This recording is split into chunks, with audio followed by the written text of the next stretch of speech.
2019ला जेव्हा मी चहाचं दुकान टाकलेलं, मी जिथे चहाचं दुकान टाकलेलं तिथे ऑलरेडी 5 नागोरीचे चहावाले होते. त्यांचा चहा आधी 8 रुपयाला मिळायचा आणि मी तिथे चहा 10 रुपयाला विकायचो. जसा मी 10 रुपयाला विकायला लागलो, लोक माझ्याकडे यायला लागली, माझी चव पण चांगली होती. पण जसं त्यांचं कस्टमर कमी व्हायला लागलं, त्यांनी 8चा चहा 7ला केला, 7चा चहा 6 रुपयाला केला. जसं 6 रुपयाला चहा केला, सगळी लोक तिकडे जायला लागली. आपोआप लोकच कमी व्हायला लागली. म्हटलं यार अचानक काय झालं, चव तर चांगली आहे, चव पण आपण मेंटेन केलेली आहे, लोकांना 10 रुपये पण परवडत होते, मग माझा धंदा कसा काय कमी झाला. पण नंतर मी जेव्हा बाकीच्या दुकानात बघितलं तर त्यांना काय आलं की ह्यांनी बाकीच्यांनी रेट वाढवले. मग आता माझ्याकडे ऑप्शन काय होता, मी परत धंदा कसा करायचा. मग असे प्रॉब्लेम येतात ना, आणि ह्याचं सोल्युशन पुस्तकात नाही. मग मी नंतर काय केलं, त्यात एक गोष्ट ऑब्झर्व केली की ग्रुपच्या ग्रुप तिकडे जायचे चहा प्यायला, आणि त्याच ग्रुपमधला एखादा नंतर माझ्याकडे चहा प्यायला यायचा. मी त्यांना विचारलं की मागाशी तर तुम्ही चहा प्यायला तिकडे गेला, मग आता इकडे कसे काय आला चहा प्यायला. तर बोलतं काय आहे की आता आमचा ग्रुप असतो आणि आमच्या ग्रुपमध्ये कसं आज माझी बारी होती चहा पाजायची, तर मला सगळ्यांना चहा पाजायला लागणार 6-7 लोकांना. आता 6-7 लोकांना चहा पाजायचं, तुमच्या दुकानात 10 रुपयाचा चहा आहे, 6 लोकांना चहा पाजायचं म्हणजे 60 रुपये गेले असते. पण तेच मी तिकडे 6 रुपयाला चहा आहे, 6 लोकांना चहा कटिंग पाजला, माझं 36 रुपयामध्ये काम झालं.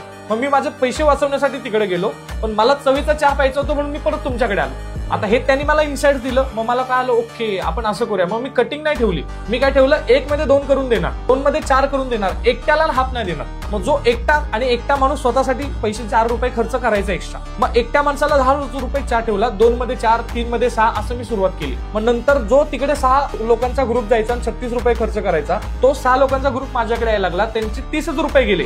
बरोबर, चहा पण क्वालिटी मिळाला त्यांना. मग परत मी कस्टमर असे खेचले. हे प्रॅक्टिकल मध्ये तुम्ही कधी करणार जेव्हा तुमचं दुकान असणार. विदाऊट दुकान तुमचं डोकंच नाही चालणार आहे.